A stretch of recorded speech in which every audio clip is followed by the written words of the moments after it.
ദൈവനാമത്തിന് മഹത്വം ഉണ്ടാകട്ടെ. പ്രകാരം അനുഗ്രഹിക്കപ്പെട്ടൊരു സമയം വീണ്ടും നമുക്ക് ഒരുമിച്ച് ദൈവസാന്നിധ്യത്തിൻ്റെ കീഴിലായിരിക്കാൻ സർവശക്തനായ ദൈവം സഹായിച്ച കൃപയ്ക്കായി ദൈവത്തെ സ്തുതിക്കുന്നു. ഒരു വേദഭാഗത്തിലേക്ക് വരുവാൻ ആഗ്രഹിക്കുന്നു. ഫിലിപ്പിയ ലേഖനം 3-ാം അധ്യായം അതിൻ്റെ 14-ാം വാക്യം. ഫിലിപ്പിയർ 3-ാം അധ്യായം അതിൻ്റെ 14-ാം വാക്യം. ഒന്ന് ഞാൻ ചെയ്യുന്നു, പിൻപിലുള്ളത് മറന്നും മുൻപിലുള്ളതിന് ആന്യം കൊണ്ട് ക്രിസ്തു യേശുവിൽ ദൈവത്തിൻ്റെ പരമവിളിയുടെ വിരുദ്ധനായി ലാക്കിലേക്ക് ഓടുന്നു. നമുക്കിവിടെ കാണാൻ സാധിക്കുന്നു, ഒരു ഓട്ടക്കളമാണ്. അതുപോലെ വളരെ ശ്രദ്ധയോടുകൂടിയ ഒരു ഓട്ടമാണ്.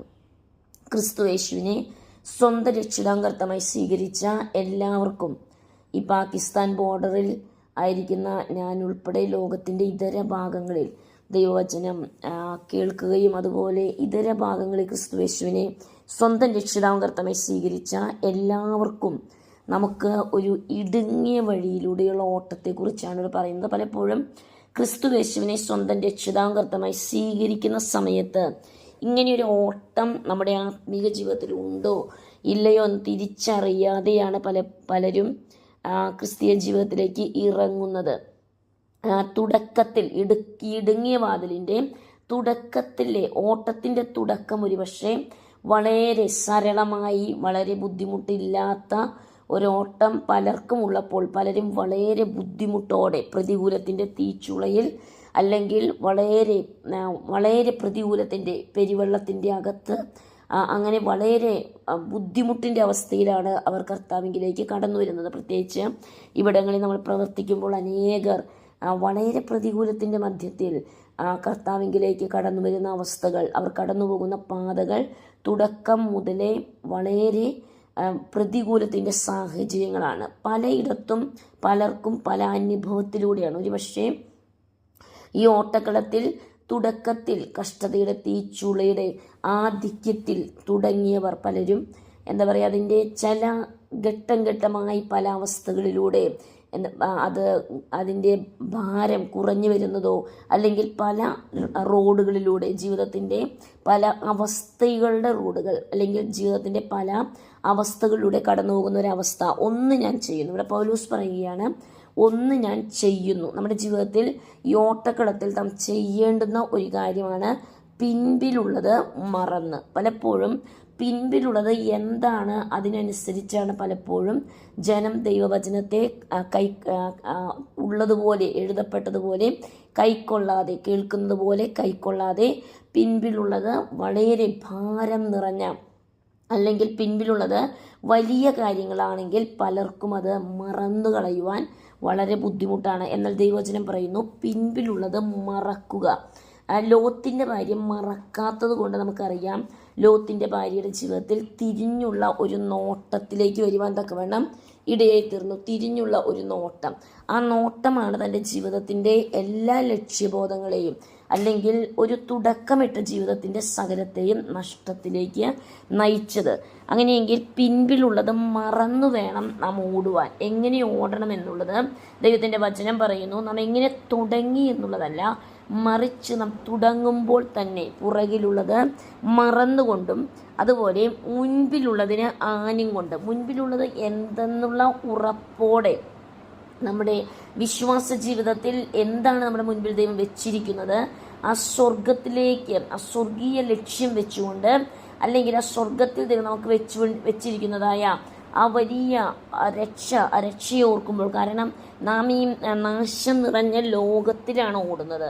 അതുപോലെ ഈ നാശം നിറഞ്ഞ അല്ലെങ്കിൽ നശിക്കുവാനുള്ള, അഗ്നിയാൽ കത്തി എരിയുവാനുള്ള നമ്മുടെ പുറകിൽ അഗ്നിജ്വാല കത്തി ജ്വലിക്കുകയാണ്. നാം ഓടുന്ന ഓട്ടത്തിൻ്റെ പുറകിലേക്ക് നമുക്ക് തിരിഞ്ഞു നോക്കുവാനില്ല. കാരണം വളരെയധികം ഭയാനകമായൊരവസ്ഥയാണ്. പുറകിലേക്ക് നാം തിരിഞ്ഞു നോക്കുകയാണെങ്കിൽ നാം വന്ന വഴികൾ ഭയാനകമാണ്. നാം എങ്ങനെയാണ് ആ വഴിയിലൂടെ രക്ഷപ്പെട്ട് മുന്നിലേക്ക് ഓടുന്നത്, അത് ദൈവത്തിൻ്റെ വലിയ കരുണയെന്ന് മാത്രം ഒരു ഭക്തന് വിളിച്ചു പറയാൻ സാധിക്കും. അതുകൊണ്ടാണ് ദൈവത്തിൻ്റെ വചനം പറയുന്നത്, പുറകിലുള്ളത് നാം മറന്ന് മുൻപിലുള്ളത് ആനും കൊണ്ട് ക്രിസ്തു യേശുവിൽ ദൈവത്തിൻ്റെ പരമവിളിയുടെ വിരുദിനായി ലാക്കിലേക്ക് ഓടുന്നു. പലപ്പോഴും നമ്മുടെ ജീവിതത്തിൽ, ക്രിസ്തീയ ജീവിതത്തിൽ ദൈവത്തിൻ്റെ പരമവിളി, ആ വലിയ വിളി, പരമവിളിയെ നമുക്കറിയാൻ സാധിക്കും.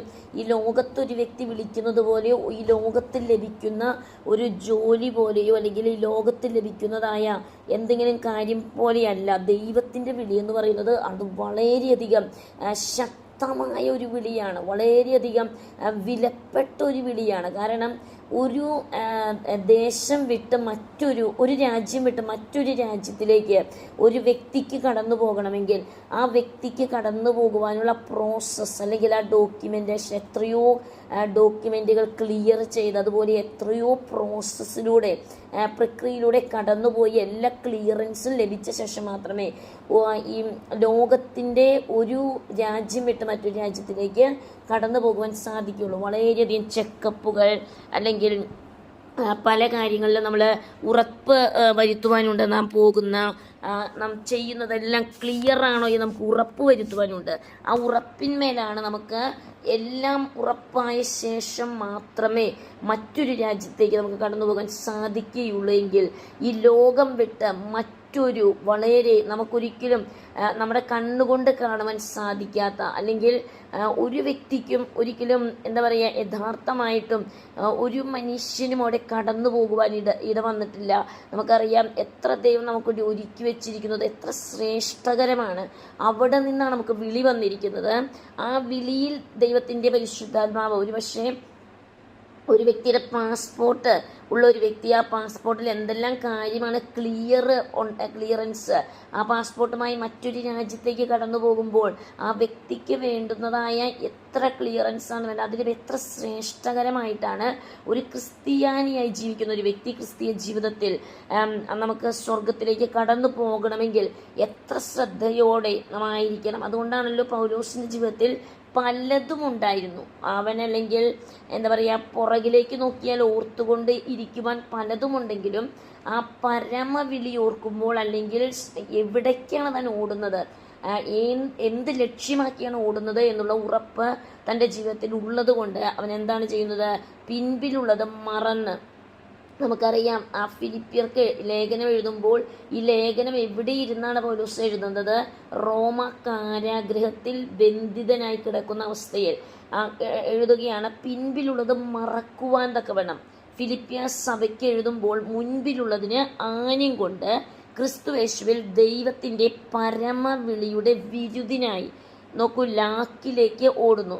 നമുക്കറിയാം എത്ര ലക്ഷ്യബോധത്തോടെ ലാക്കിലേക്ക് നാം വെച്ചിരിക്കുന്നു. നമ്മുടെ ജീവിതത്തിൻ്റെ എത്ര കഠിനമായ വേദനകളോ ശോധനകളോ, എത്ര കഠിനമായ അവസ്ഥയിലൂടെയാണോ നാം കടന്നു പോകുന്നത്, പക്ഷെ ഒരിക്കലും നമുക്ക് മറക്കുവാനോ, നമുക്കൊരിക്കലും നമ്മുടെ കണ്ണ് വ്യതിചലിക്കുവാനോ സാധ്യത ഒരിക്കലും പാടില്ലാത്തൊരു കാര്യമാണ് ക്രിസ്തുയേശുവിൻ്റെ നമുക്കറിയുന്നു. ക്രിസ്തുയേശുവിൽ ദൈവത്തിൻ്റെ പരമവിളിയുടെ വിരുദിനായി ലാക്കിലേക്ക്, സ്വർഗത്തെ നോക്കിക്കൊണ്ട്, ക്രിസ്തുയേശുവിനെ നോക്കിക്കൊണ്ട്, ആത്മമണവാളിനെ നോക്കിക്കൊണ്ട് ഓടുക എന്നുള്ളത്.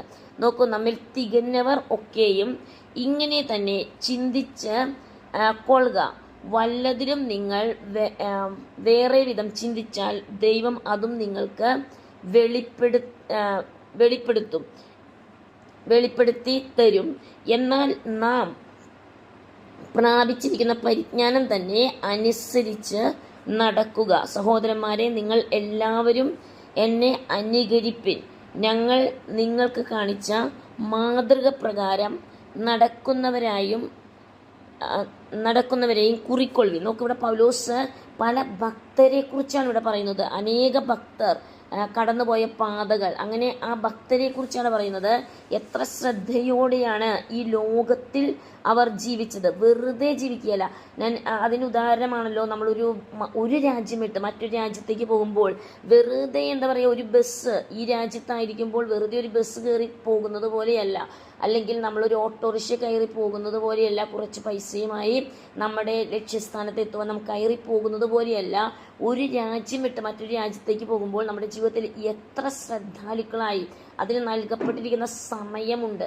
ആ സമയത്ത് തന്നെ നമുക്ക് ഈ രാജ്യം വിട്ട് മറ്റൊരു രാജ്യത്തേക്ക് പോകേണ്ടതുണ്ട്. അത് പോകുന്നതിന് മുമ്പ് എത്ര തയ്യാറെടുപ്പുകൾ, അല്ലെങ്കിൽ ഏതെല്ലാം കാര്യങ്ങൾ ക്ലിയറൻസ് നമ്മുടെ ജീവിതത്തിൽ വിശുദ്ധിക്ക് പ്രാധാന്യം കൊടുത്തുകൊണ്ട്, അല്ലെങ്കിൽ വിശ്വസ്തതയ്ക്ക് പ്രാധാന്യം കൊടുത്തതുകൊണ്ട്, അതുകൊണ്ടാണല്ലോ അതിന് മുൻപുള്ള വാക്യങ്ങളിൽ നാം കാണുമ്പോൾ പൗലോസ് വളരെ ശ്രദ്ധയോടെ പറയുകയാണ്, നോക്കൂ, അവൻ്റെ കഷ്ട അനുഭവങ്ങളുടെ കൂട്ടായ്മയും, നോക്കൂ, അനുഭവിച്ച് അറിയേണ്ടതിന് ഇങ്ങനെ വല്ല വിധേനയും മരിച്ചവരുടെ ഇടയിൽ നിന്നുള്ള പുനരുദ്ധാനം പ്രാപിക്കണം എന്നു വെച്ചും ഞാൻ അവൻ്റെ നിമിത്തം എല്ലാം ഉപേക്ഷിച്ച് ചവറ് എന്ന് എണ്ണിക്കൊണ്ടാണ് ഓടുന്നത്. എല്ലാം ഉപേക്ഷിച്ച് ഈ ലോകത്തിലുള്ളതെല്ലാം, ഈ ലോകത്തിലുള്ള ധനം, അല്ലെങ്കിൽ ഈ ലോകത്തിലുള്ള എല്ലാം വിലപ്പെട്ടതെല്ലാം തന്നെ ചവറെന്ന് എണ്ണി ഉപേക്ഷിച്ചുകൊണ്ടുള്ള ഒരോട്ടത്തെയാണ് നമുക്കിവിടെ കാണാൻ സാധിക്കുന്നത്. തൻ്റെ ജീവിതത്തിൽ താൻ വളരെ ശ്രദ്ധാലുവായി ഓടുന്ന അവസ്ഥയെക്കുറിച്ച് നമുക്കെല്ലാം സുപരിചിതമാണ്. ഈ വേദഭാഗങ്ങൾ അവിടെ വ്യക്തതയോടെ കാണുകയാണ്, വളരെ ശ്രദ്ധയോടെയാണ് ഒരു ക്രിസ്ത്യാനിയുടെ ജീവിതത്തിൽ നാം ഓട്ടക്കളത്തിൽ ഓടേണ്ടിയിരിക്കുന്നത്. ഓട്ടക്കളത്തെക്കുറിച്ചെല്ലാം നമുക്ക് കാണുമ്പോൾ നമുക്ക് വീണ്ടും വളരെ സുപരിചിതമായ വേദഭാഗമാണല്ലോ 1 കൊരിന്ത്യർ ലേഖനം, അതിൻ്റെ 9-ാം അധ്യായത്തിലേക്ക് നാം കടന്നു വരുമ്പോൾ നമുക്ക് വ്യക്തതയോടെ കാണുവാൻ സാധിക്കുന്നു. ഓട്ടക്കളത്തിൽ അനേകർ ഓടുന്നവരെ കുറിച്ച്, അനേകരാണ് ഓടുന്നത്. എന്നാൽ ഇവിടെ പൗലോസ് പറയുകയാണ് കൊരിന്ത്യർക്ക് എഴുതിയ ലേഖനം. ആ കൊരിന്ത്യരോട് ഉപദേശിക്കുമ്പോൾ പൗലോസ് വ്യക്തതയോടെ പറയുന്ന ഒരു കാര്യമാണ്, ഓട്ടക്കളത്തിൽ ഓടുന്നവർ എല്ലാവരും ഓടുന്നു. ഈ ഓട്ടക്കളത്തിൽ യേശുക്രിസ്തുവിനെ സ്വന്തം രക്ഷിതാവും കർത്താവായി സ്വീകരിക്കുന്ന ഓരോ വ്യക്തികളും ഇറങ്ങിത്തിരിച്ച ഓരോ വ്യക്തികളുടെ ജീവിതത്തിലും എന്താണ് നമുക്ക് കാണുവാൻ സാധിക്കുകയാണ്, ഓരോ വ്യക്തികളും എന്താ പറയുക, ഒരു തുടക്കം നടക്കുകയല്ല, ഓട്ടക്കളത്തിൽ എന്താ പറയുക, ഓടുകയാണ്. കാരണം നമുക്കറിയാം എത്ര വലിയ ഒരു പ്രതികൂലമാണ് നമ്മുടെ പുറകിലുള്ളത്. അല്ലെങ്കിൽ ഇസ്രായേൽ ജനം മിസ്രയീമിനെ വിട്ടപ്പോൾ, അല്ലെങ്കിൽ അടിമദേശം വിട്ടപ്പോൾ അവർ വളരെ തിടുക്കത്തോടെയാണ് ആ രാത്രിയിൽ അവർക്കൊരു പുറപ്പാടുണ്ട്. ഒരു രാജ്യം വിട്ട് മറ്റൊരു രാജ്യത്തേക്ക് അവർ കടന്നു പോകാനുള്ള തിടുക്കത്തിൽ അവരെത്ര ഒരുക്കത്തോടെയായിരുന്നു, അലസതയോടെയല്ല അവരിരുന്നത്.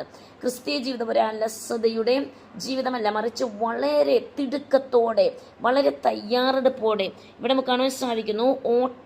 ഓട്ടക്കളത്തിൽ ഓടുന്നവർ എല്ലാവരും ഓടുകയാണ്, നടക്കുന്നവരാരുമില്ല. അല്ലെങ്കിൽ പതുക്കെ നമ്മുടെ ശാരീരിക അസ്വസ്ഥതകളോ, നമ്മുടെ ശാരീരികമായ ക്ലേശങ്ങളോ, അല്ലെങ്കിൽ നാം അനുഭവിക്കുന്ന മാനുഷിക പ്രതിസന്ധികളോ നമ്മെ ഓട്ടത്തിൽ നിന്നും പതുക്കെയാക്കുന്നില്ല, മറിച്ച് അത് നമ്മെ ഓടിപ്പിച്ചുകൊണ്ടേയിരിക്കുകയാണ്. ഒരു യഥാർത്ഥ വിശ്വാസിയുടെ ജീവിതത്തിൽ നാം എന്ത് ചെയ്യുന്നു? ഓട്ടക്കളത്തിൽ നാം ഓടുന്നു, എല്ലാവരും ഓടുന്നു, എങ്കിലും ഒരുവനെ വിരുത് പ്രാപിക്കുന്നുള്ളൂ. എന്തുകൊണ്ടാണ് ഒരുവൻ വിരുത് പ്രാപിക്കുന്നുള്ളൂ എന്ന് അറിയുന്നില്ലയോ? നിങ്ങളും പ്രാപിപ്പാൻ തക്കവണ്ണം ഓടുവിൻ. നോക്കിവിടെ എന്തുകൊണ്ടാണ് ഒരുവൻ മാത്രം വിരുത് പ്രാപിക്കുന്നു എന്ന് അറിയുന്നില്ലയോ? ദൈവത്തിൻ്റെ ആത്മാവ് ചോദിക്കാൻ, അറിയുന്നില്ലയോ? നിങ്ങൾ പ്രാപിപ്പാൻ തക്കവണ്ണം ഓടുവാൻ തക്കവണ്ണം പറയുന്നു, പ്രാപിക്കുവാൻ തക്കവണ്ണം ഓടുക. അങ്ങനെയെങ്കിൽ ഈ ലോകത്തിലെ ഓട്ടത്തിൻ്റെ ഇടയ്ക്ക് പുറകിലുള്ള പല ഭാരപ്പെട്ട ഭാരങ്ങൾ, പുറകിലുള്ള പല വിഷയങ്ങളോടനുബന്ധിച്ചുള്ള ഭാരങ്ങളും ഏന്തിക്കൊണ്ട് ഓടുവാനല്ല ദൈവം നമ്മെ വിളിച്ചിരിക്കുന്നത്. അതുപോലെ പല വിചാരങ്ങൾ, പലവിധമായ പലതിനെ ചൊല്ലി വിചാരപ്പെട്ട് ഓടുവാനല്ല ദൈവം ആഗ്രഹിക്കുന്നത്. അതെല്ലാം താഴെ ഇട്ട് ഓടുവാനാണ്. കാരണം നമുക്കല്ലെങ്കിൽ ഓടുവാൻ സാധ്യമല്ല, അല്ലെങ്കിൽ നമ്മുടെ ഓട്ടം നടപ്പിലേക്കായി പോകും. ദൈവം ആഗ്രഹിക്കുന്നത് ആത്മീക ജീവിതത്തിൽ ഒരു വ്യക്തി നടക്കുന്ന ഒരു വ്യക്തിയെക്കുറിച്ച് ദൈവവചനം കാണുന്നില്ല, മറിച്ച് ദൈവവചനത്തെ കാണുന്നത് ഒരു വ്യക്തി ഇറങ്ങിയാൽ ആ വ്യക്തി ഓടുകയാണ്. അതുപോലെ അംഗം പൊരുതുന്നവർ ഒക്കെയും സകലത്തിലും വർജനം ആചരിക്കുന്നു. അതോ അവർ വാടുന്ന കിരീടവും നാമോ വാടാത്തതും പ്രാപിക്കേണ്ടതിന് തന്നെ. നോക്കൂ, പലതിലും വർജനം ഇവിടെ എഴുതിയിരിക്കുന്നു, പലതിലും, സകലത്തിലും. നോക്കൂ, അംഗം പൊരുതുന്നവർ അല്ലെങ്കിൽ ഓട്ടക്കളത്തിൽ ഓടുന്നവരെല്ലാം എന്തെല്ലാം പല കാര്യങ്ങൾ എന്തെല്ലാമാണ് ഇവിടെ എഴുതിയിരിക്കുന്നു. അവരൊക്കെയും സകലത്തിലും വർജനം ആചരിക്കുന്നു. എന്തുകൊണ്ടാണ് സകലതും എന്ന് പറയുന്നത്? കാരണം ഈ ലോകം, ലൗകികമായ സകലത്തിലും അല്ലെങ്കിൽ ലോകപരമായ സകലത്തിലും വർജനം ആചരിക്കാതെ ഒരിക്കലും ഒരു വ്യക്തിക്ക് ഓട്ടക്കളത്തിൽ ഓടുവാൻ സാധ്യമല്ല. പല കാര്യങ്ങളും നാം ഉപേക്ഷിക്കേണ്ടതായ പല കാര്യങ്ങളുണ്ട്.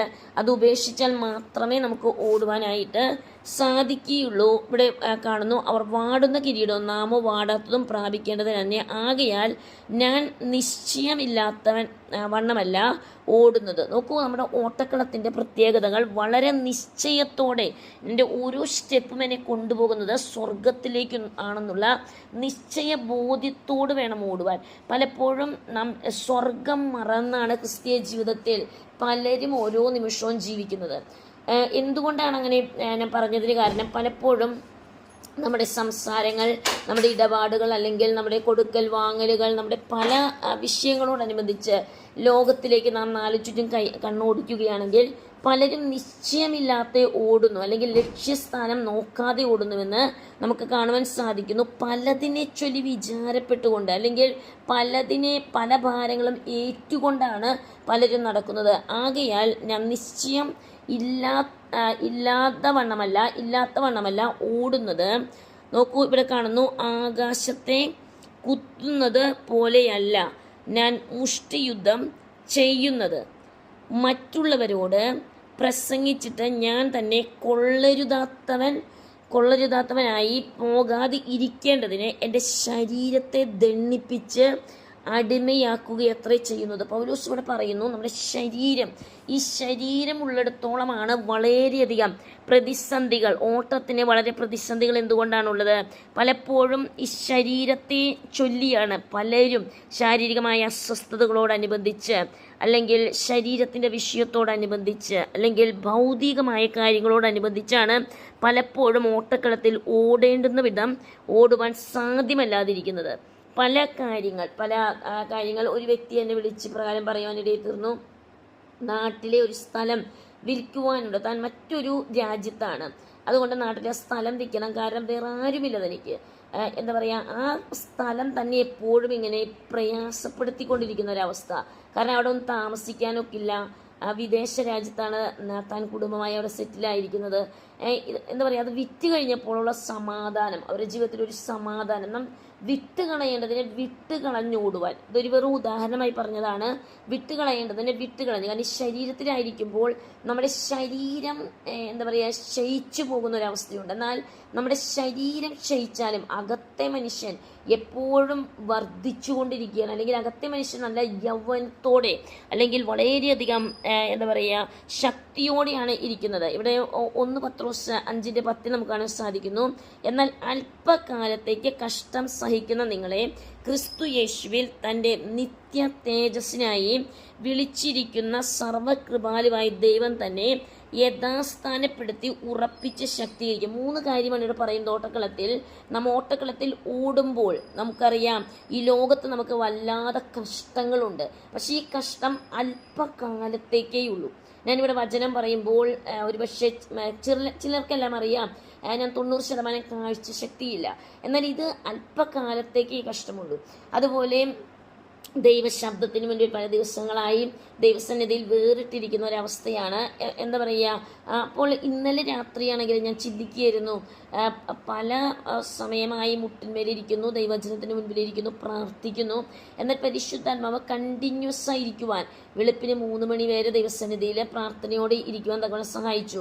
എന്നാൽ അല്പകാലത്ത് ഈ ശരീരത്തിലായിരിക്കുമ്പോഴാണ് നമുക്ക് എന്താ പറയുക, അങ്ങനെ ഇരിക്കുമ്പോൾ ശരീരത്തിനൊരു കഷ്ടതയുണ്ട്. എന്നാൽ നമ്മുടെ ആത്മാവിൽ എന്താ പറയുക, നാം ബലപ്പെട്ടിരിക്കുകയാണ്. ആത്മാവ് എപ്പോഴും എന്താ പറയുക, ബലം പ്രാപിച്ചുകൊണ്ടിരിക്കുകയാണ്. എന്നാൽ അല്പകാലത്തേക്ക് കഷ്ടം സഹിക്കുന്ന നിങ്ങളെ, പല വിഷയത്തോടനുബന്ധിച്ച് കഷ്ടതകൾ അനുഭവിക്കുന്ന ചില വ്യക്തികളുടെ കഷ്ടതകൾ മാനസികമായ കഷ്ടതകളാണ്. അവർക്ക് താങ്ങുവാൻ കഴിയാതെ, ശരീരം കൊണ്ടല്ല മറിച്ച് മനസ്സിൻ്റെ അകത്ത് സഹിക്കുവാൻ സാധ്യമല്ലാത്ത വലിയതായ വിഷയങ്ങളുടെ മധ്യത്തിൽ ചിലർക്കത് ശാരീരികമാണ്. മാനസികമായി അതിൻ്റെ വലിപ്പം കുറഞ്ഞിരിക്കുമ്പോൾ ശാരീരികമായി വലിയ വലിയ ക്ലേശത്തിലൂടെ കടന്നു പോകുന്ന അനേകരുണ്ട്. എന്നാൽ അല്പകാലത്തേക്ക് കഷ്ടം സഹിക്കുന്നു എന്ന് നമുക്ക് മനസ്സിലായാൽ ഇവിടെ പറയുന്നു, നിങ്ങളെ ക്രിസ്തുവേശുവിൽ തൻ്റെ നിത്യ തേജസ്സിനായി വിളിച്ചിരിക്കുന്ന സർവകൃപാലുവായ ദൈവം തന്നെ യഥാസ്ഥാനപ്പെടുത്തി. നമ്മൾ വിളിച്ചിരിക്കുന്നത് എന്താണ്? നിത്യ തേജസ്സിനായിട്ടാണ് വിളിച്ചിരിക്കുന്നത്. ഈ ലോകത്ത് നാം ആയിരിക്കുമ്പോൾ ഒരുപക്ഷെ പ്രായം വർദ്ധിക്കും തോറും നമ്മുടെ ശാരീരികമായി നാം ക്ലേശപ്പെട്ട് ഒരുപക്ഷെ എന്താ പറയുക, പലപ്പോഴും നാം വ്യത്യസ്തത നമുക്ക് മനസ്സിലാക്കാൻ സാധിക്കും. നമ്മുടെ യൗവനകാലത്തെ ഉള്ള പോലെ അവസ്ഥയല്ല. ഇന്ന് നാം ഒരു ഫോട്ടോ എടുത്താൽ പോലും നമ്മുടെ വ്യത്യാസം നമുക്ക് മനസ്സിലാകും. അല്ലെങ്കിൽ കൊച്ചുനാളിൽ അല്ലെങ്കിൽ ചെറുപ്പകാലത്ത് യൗവനകാലത്ത് വളരെയധികം ഊർജ്ജസ്വലതയോടെ ദൈവത്തിന് വേണ്ടി ഓടി നടന്ന സമയങ്ങളിലെല്ലാം ഈ വടക്കേന്ത്യയിലെല്ലാം പല പ്രാവശ്യം ട്രക്കുകൾ, ക്രിസ്ത്യൻ ബുക്സുകൾ, ബൈബിളുകളെല്ലാം അൺലോഡ് ചെയ്യുവാൻ, തന്നെത്താൻ അൺലോഡ് ചെയ്യുവാൻ എനിക്ക് സാധിക്കും. അത് ലോഡ് ചെയ്യുക, അൺലോഡ് ചെയ്യുക, പലതും കൊണ്ടുപോകുക, വളരെ ഭാരിച്ച ലോഡുകൾ.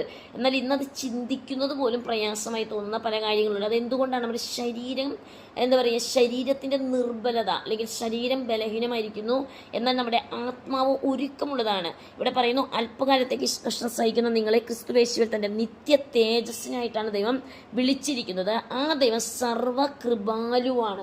നമുക്ക് ഓരോ സമയം കൃപ പകർന്നു തരുവാൻ. പലപ്പോഴും നാം ചിന്തിക്കും, നമ്മുടെ ജീവിതത്തിൽ ഓരോ സമയം ആവശ്യം വേണ്ടുന്ന കൃപ ഓരോ നിമിഷവും ആ ദൈവം സർവകൃപാലുവായ ദൈവം ചൊരിഞ്ഞു തരുന്നത് എന്തിനാണ്?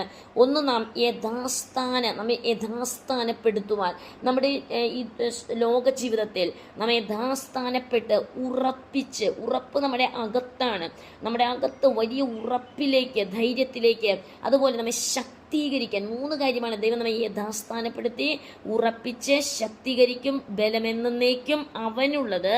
ആമേൻ. നോക്കൂ, ഇവിടെ ദൈവത്തിൻ്റെ വചനം പറയുകയാണ്, നമ്മുടെ ജീവിതത്തിൽ നമ്മെ ഉറപ്പിക്കുന്നതും പലപ്പോഴും പല വിഷയത്തോടനുബന്ധിച്ച് ഒരുപക്ഷെ നാം കേട്ട ദൈവശബ്ദം അതിൽ പോലും നമുക്ക് യഥാസ്ഥാനപ്പെടുവാനോ അതിൽ പോലും നമുക്ക് ഉറയ്ക്കുവാനോ കഴിയാതെ വണ്ണം 4 ചുറ്റും പ്രതികൂലത്തിൻ്റെ വലിയ കഷ്ടതയുടെ തീച്ചുളകളുണ്ട്. എന്നാൽ ദൈവത്തിൻ്റെ വചനത്തിൽ നമുക്ക് കാണാൻ സാധിക്കുന്നു, അതൊന്നും നമ്മെ തകർത്ത് കളയുവാനല്ല, മറിച്ച് നമ്മുടെ ജീവിതത്തിൽ അകത്തെ മനുഷ്യൻ ഒരുക്കപ്പെടുകയാണ്, അല്ലെങ്കിൽ ഉറയ്ക്കപ്പെടുകയാണ്, നല്ല ഉറപ്പിലേക്ക് വരികയാണ്. പലപ്പോഴും നമ്മുടെ ജീവിതത്തിൻ്റെ പുറത്തുള്ള പ്രശ്നം. ഇന്നലെ ഞാൻ ഒരു സഹോദരിയുമായി, ഇവിടെ പാകിസ്ഥാൻ ബോർഡറിലുള്ള ഒരു സഹോദരി, ജീവിതത്തിൻ്റെ കഠിനമായ വളരെ എന്താ പറയുക, നല്ലൊരു ജീവിതം ഉണ്ടായിരുന്നൊരു വ്യക്തിത്വം, അല്ലെങ്കിൽ ആ കുടുംബം വളരെ അനുഗ്രഹിക്കപ്പെട്ടൊരു കുടുംബം, വളരെ നല്ല രീതിയിൽ അങ്ങനെ ഇരുന്ന സമയത്ത് പതുക്കെയായി അവർ ദൈവത്തിൻ്റെ സാന്നിധ്യത്തെ മറക്കുന്നൊരവസ്ഥയിലേക്ക് വരുവാനിടയെ തീർന്നു. സഭയിൽ കടന്നു വരുന്ന സമയം പോലും തക്ക സമയത്തല്ലാതെ സമയം താമസിച്ചും പലപ്പോഴും ദൈവസന്നിധിയിൽ ഇരിക്കേണ്ടുന്ന വിധം ഇരിക്കാത്ത അവസ്ഥകൾ അവരുടെ ജീവിതത്തിൽ കടന്നു വരുന്ന ചില സാഹചര്യങ്ങൾ കടന്നു വന്നപ്പോൾ അപ്രതീക്ഷിതമായി ചില പൊട്ടിപ്പുറപ്പെട്ട വലിയ പ്രശ്നങ്ങൾ ഒരു വലിയ തകർച്ചയിലേക്ക്, അവരുടെ ജീവിതത്തെ പൂർണ്ണമായി തകർത്ത് കളയുന്ന ഒരവസ്ഥയിലേക്ക് ഈ പാകിസ്ഥാൻ ബോർഡറിലുള്ള സഹോദരി ജീവിതത്തിലുണ്ടായി. ആ സമയത്ത് പരിശുദ്ധാത്മാവ് ഞാനുമായി കണക്ട് ചെയ്യപ്പെടുവാൻ, ആ സഹോദരിയുമായി സംസാരിക്കുവാൻ, അവരുമായി പ്രാർത്ഥിക്കുവാൻ, പലപ്പോഴും വചനം പറഞ്ഞപ്പോൾ അവർക്കത് ഗ്രഹിക്കുവാൻ സാധ്യമല്ലാതെ വണ്ണം അവരുടെ പ്രശ്നങ്ങൾ കഠിനമായിരുന്നു. എന്നാൽ ദിവസങ്ങൾ, ആഴ്ചകൾ കടന്നു പോകും തോറും അവരുടെ ജീവിതത്തിൽ മാറ്റങ്ങളും വിടുതലുകളും, അതുപോലെ അവരുടെ അകത്തെ മനുഷ്യൻ ശക്തമായി ഉറയ്ക്കുവാൻ തക്കവണ്ണം അവരുടെ അകത്തെ മനുഷ്യനിൽ വചനത്തിൻ്റെ ആ വലിയ എന്താ പറയുക, നല്ല കെട്ടുറപ്പുള്ളത് വ്യക്തതയോട് മനസ്സിലാക്കുവാൻ തക്കവണ്ണം ഒരു ബുദ്ധിയിൽ നിന്ന് ഒരു മനുഷ്യൻ പ്രസംഗിക്കുന്നത് പോലെയല്ല, മറിച്ച് തൻ്റെ ജീവിതത്തിൻ്റെ അനുഭവത്തിലൂടെ ആ വ്യക്തി പറയുന്ന വാക്കുകൾ പോലും വളരെ എന്താ പറയുക, ശക്തമായി, വളരെ എന്താ പറയുക, വളരെ ഉറപ്പുള്ളതായി തൻ്റെ ജീവിതത്തെ ഞാൻ അത്ഭുതത്തോടെ, ഞാൻ ഇന്നലെയും എന്നെ വിളിച്ച സമയത്ത് ഞാൻ ഇപ്രകാരം പറയുവാനിടയിൽ തീർന്നു. ആ പഴയ വ്യക്തിയല്ല, മറിച്ച് കഷ്ടതയുടെ തീച്ചുളകൾ, താൻ കടന്നുപോയ പാതകൾ, ആ അകത്തെ മനുഷ്യനിൽ ഒരു വലിയ ധീര യോദ്ധാവിനെ പോലെ ആ സഹോദരി എന്നോട് സംസാരിക്കുവാൻ. അതുപോലെ തകർച്ചകൾ പൂർണ്ണമായി മാറിയിട്ടില്ല, ജീവിതത്തിൻ്റെ പ്രതികൂലങ്ങൾ പൂർണ്ണമായി മാറിയിട്ടില്ല, ഒരു വശത്തു നിന്ന് പ്രതികൂലത്തിൽ നിന്നും വിടുവിക്കപ്പെട്ട് വരുന്നേ ഉള്ളൂ. എന്നാൽ ഇപ്പോഴും വലിയ കൊടുങ്കാറ്റും പേമാരിയും വലിയ പ്രതികൂലത്തിൻ്റെ വലിയ കൊടുങ്കാറ്റും തൻ്റെ ജീവിതത്തിൽ ആഞ്ഞടിക്കുന്ന സമയത്തും ആ വ്യക്തി യേശുക്രിസ്തുവിലുള്ള വിശ്വാസത്തിൽ ഉറയ്ക്കുവാൻ തക്കവണ്ണം, ദൈവം അവരെ യഥാസ്ഥാനപ്പെടുത്തി ഉറപ്പിച്ച് ശക്തീകരിക്കുവാൻ തക്കവണ്ണം, അവരുടെ ജീവിതത്തിൽ കടന്നു വന്ന വേദനകൾ, കണ്ണുനീരുകൾ, അവരുടെ ജീവിതത്തിൽ കടന്നു വന്ന കഠിന ശോധനകൾ, അവരെ ആടി ഉലയിച്ച് അവരെ തകർത്ത് കളയുമെന്ന് ചിന്തിച്ച പ്രതികൂലത്തിൻ്റെ കാറ്റുകൾ അവരെ ഉറപ്പിക്കുവാൻ തക്കവണ്ണം. അതെന്താണ് ഉറപ്പിച്ചത്? യേശുവിൻ്റെ വചനം. ആ സഹോദരിക്ക് വായിക്കുവാനായി അറിയുകയില്ല. വളരെ സമ്പന്നമായ ഒരു കുടുംബത്തിൽ നിന്ന് വന്ന വ്യക്തിയാണ്. എന്നാൽ ആ വ്യക്തി, ഇവിടെ പലരുമുണ്ട് അങ്ങനെ ഇല്ലിറ്ററേറ്റ് ആയിട്ടുള്ള അനേകരുണ്ട്. എന്നാൽ ഓരോ ദിവസവും എന്നെ വിളിച്ച് പ്രാർത്ഥിപ്പിക്കുകയും അതുപോലെ ചില സമയങ്ങൾ ഞാനുമായിരുന്ന് വചനം പഠിക്കുകയും ചെയ്തത് അവരുടെ ജീവിതത്തിൽ ഒരു വലിയ മാറ്റത്തിലേക്ക് അവരെ കൊണ്ടുവരുവാൻ ഇടയിൽ തീർന്നു. ഇവിടെ ദൈവത്തിൻ്റെ വചനത്തിൽ വെളിപ്പാട് പുസ്തകം 3:21 പറയുന്നു, ജയിക്കുന്നവന് ഞാൻ എന്നോടുകൂടെ എൻ്റെ സിംഹാസനത്തിൽ ഇരിപ്പാൻ വരം നൽകും. നോക്കി, ഈ ഓട്ടക്കളത്തിൽ ജയിക്കണം. ജയിച്ചാൽ നമുക്ക് എന്താണ് ദൈവം നൽകുന്നത്? നമുക്ക് ദൈവത്തിൻ്റെ യേശുക്രിസ്തു നമുക്ക് പറയുന്നു, ജയിക്കുന്നവന് ഞാൻ എന്നോടുകൂടെ എൻ്റെ സിംഹാസനത്തിൽ ഇരിപ്പാൻ വരം നൽകും. ഞാനും ജയിച്ച് എൻ്റെ പിതാവിനോടുകൂടെ അവൻ്റെ സിംഹാസനത്തിൽ ഇരുന്നതുപോലെ തന്നെ. ഇവിടെ നോക്കൂ, ആത്മാവ് സഭകളോട് പറയുന്നത് എന്തെന്ന് ചെവിയുള്ളവൻ കേൾക്കട്ടെ. ജയിക്കണം. ഈ ഓട്ടക്കളത്തിൽ ജയം എല്ലാവർക്കും വേണ്ടത്. പലപ്പോഴും അവരുടെ ജീവിതത്തിൽ അവർ പിന്തിരിയുന്ന അവസ്ഥകൾ അവരുടെ ജീവിതത്തിൽ കടന്നു വന്നു.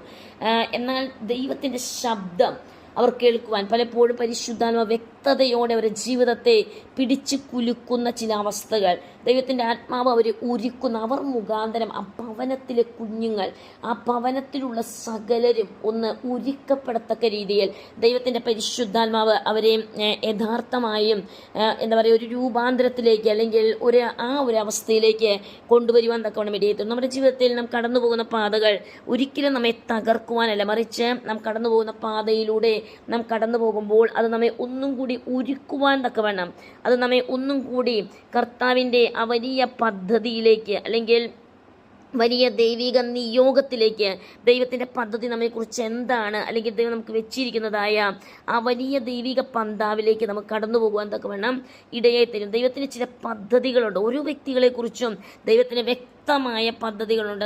ദൈവത്തിൻ്റെ വചനത്തിലേക്ക് കടന്നു പോവുകയാണെങ്കിൽ 1 പത്രോസിൻ്റെ അധ്യായത്തിലേക്ക്, 1 പത്രോസ് നമുക്ക് 1-ാം അധ്യായം അതിൻ്റെ 3-ാം വാക്യം ഞാൻ വായിക്കുവാൻ ആഗ്രഹിക്കുന്നു. 1 പത്രോസ് 1-ന്റെ 3-ാം വാക്യം, നമ്മുടെ കർത്താവായ യേശു ക്രിസ്തുവിൻ്റെ പിതാവായ ദൈവത്തിന് സ്തോത്രം. അവൻ മരിച്ചവരുടെ ഇടയിൽ നിന്നുള്ള ക്രിസ്തു യേശുവിൻ്റെ പുനരുദ്ധാനത്താൽ തൻ്റെ കരുണാധിക്യം നിമിത്തം നമ്മെ ജീവനുള്ള പ്രത്യാശയ്ക്കായി, നോക്കൂ, ജീവനുള്ള പ്രത്യാശയ്ക്കായി അന്ത്യകാലത്തിൽ വെളിപ്പെടുവാൻ ഒരുങ്ങിയിരിക്കുന്ന രക്ഷയ്ക്ക് വിശ്വാസത്താൽ ദൈവശക്തിയിൽ കാക്കപ്പെടുന്ന നിങ്ങൾക്ക് വേണ്ടി സ്വർഗത്തിൽ സൂക്ഷിച്ചിരിക്കുന്നതും, നോക്കൂ, ക്ഷയം, മാലിന്യം, വാട്ടം എന്നിവ ഇല്ലാത്തതുമായ അവകാശത്തിനായി തന്നെ വീണ്ടും ജനിപ്പിച്ചിരിക്കുന്നു. നാം എന്തിനാണ് വീണ്ടും ജനിച്ച് ഈ കോട്ടക്കളത്തിൽ ഓടുന്നത്? നമുക്കിവിടെ വ്യക്തതയോടെ കാണുവാൻ സാധിക്കുന്നു. ക്ഷയം, മാലിന്യം, വാട്ടം ഇവയൊന്നുമില്ലാത്ത നമ്മുടെ അവകാശം. നമുക്ക് ഈ ലോകത്തിൽ നമുക്ക് എന്തെങ്കിലും ഉണ്ടെങ്കിൽ അതിന് ക്ഷയം നേരിടും.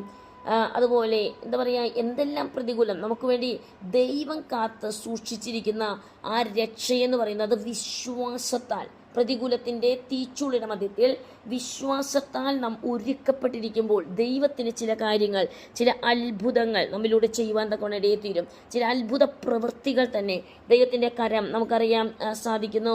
ദൈവത്തിൻ്റെ പ്രവൃത്തി അത് വലിയ പ്രവൃത്തിയാണ്. ദൈവത്തിൻ്റെ കരം ചലിക്കുന്നത് ഒരു വലിയ അത്ഭുതകരം നമ്മുടെ മേൽ നീരുവാൻ തക്കവണ്ണം ഇടയെത്തീരും. അതിൻ്റെ തന്നെ 13 മുതലുള്ള വാക്യങ്ങളിലേക്ക് നാം കടന്നു വരുമ്പോൾ നമുക്ക് കാണുവാൻ സാധിക്കുന്നു. അതേ അധ്യായത്തിൽ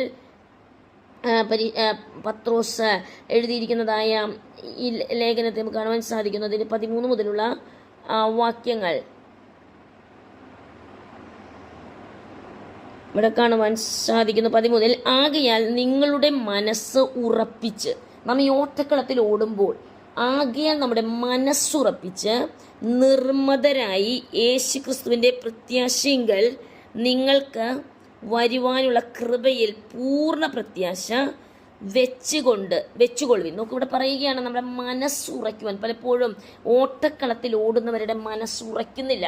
ഒരു വ്യക്തി എന്നെ വിളിച്ച് മറ്റൊരു ദേശത്ത്, മറ്റൊരു രാജ്യത്ത് നിന്നാണ് വിളിക്കുന്നത്.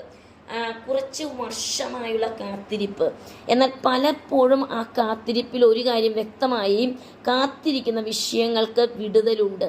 ഒരിക്കലും വിടുതൽ കിട്ടില്ല എന്ന് വിചാരിച്ച്, അല്ലെങ്കിൽ പലരും പല രാജ്യങ്ങളിൽ നിന്ന് വിളിക്കാറുണ്ട്. അങ്ങനെ വിളിച്ച ഒരു വ്യക്തിയാണ്, എന്താ പറയുക, പല വ്യക്തികൾ ഇതേ അനുഭവത്തിലുള്ള പല വ്യക്തികളുണ്ട്. ആ വ്യക്തി വിവാഹമോചനം നേടുവാനായി കൊടുത്ത വ്യക്തിയാണ്. എന്നാൽ ആ വ്യക്തിയുടെ ആ കാത്തിരിപ്പിൽ തനിക്ക് വ്യക്തമായ ബോധ്യം ദൈവം കൊടുത്തത് ആ കാത്തിരിപ്പ് വെറുതെയല്ല, മറിച്ച് മറ്റേ വ്യക്തിയിലുള്ള ചലനങ്ങൾ, ദൈവത്തിൻ്റെ പ്രവൃത്തികൾ. നമുക്കിവിടെ ദൈവത്തിൻ്റെ വചനം പറയുന്നു, ആകയാൽ നിങ്ങളുടെ മനസ്സ് ഉറപ്പിച്ച്. പലപ്പോഴും പലരും കാത്തിരിപ്പിൻ്റെ മധ്യത്തിൽ ക്ഷമയില്ല, അല്ലെങ്കിൽ അസഹിഷ്ണുതയില്ല. കാത്തിരിക്കുമ്പോൾ മനസ്സ് ഉറപ്പിച്ച് നിർമ്മതരായി ഇരിക്കുവാൻ സാധ്യമല്ലാത്ത അവസ്ഥകൾ നമുക്ക് കാണാൻ സാധിക്കുന്നു. ദൈവത്തിൻ്റെ വചനം പറയുകയാണ്, നാം പ്രത്യാശ പൂണ്ടുകൊണ്ട്.